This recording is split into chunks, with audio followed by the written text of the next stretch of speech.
The Israeli war with Hamas has now raged for 6 months.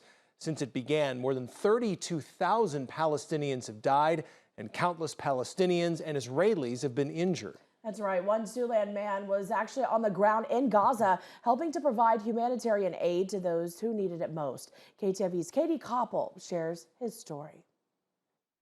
After spending 21 years in the Army, including 2 tours in Afghanistan, Akron, Iowa native Scott Anderson was looking for his next mission. That mission led him to the United Nations, providing humanitarian aid to people in Gaza. And it kind of turned out to be a life-changing event in many ways that I never thought would happen. He arrived in Gaza in 2008. 3 conflicts, 2009, 2012, 2014, which we thought would be the worst that we had ever seen, which unfortunately is not true. Anderson thought his time in Gaza was over. Then Hamas launched a surprise attack on Israel on October 7th.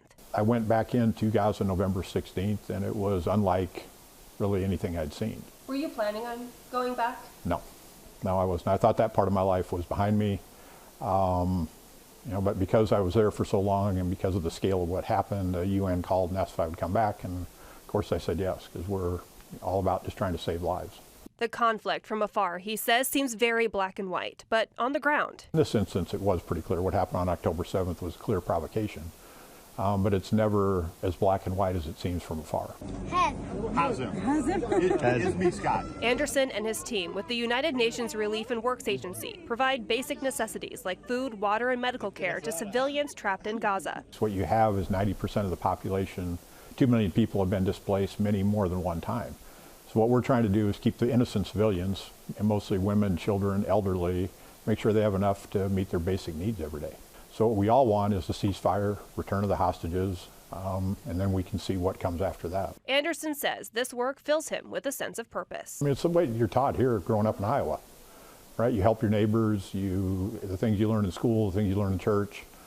So it's the right thing to do. Reporting in Sioux City, Katie Koppel, KTIV News 4.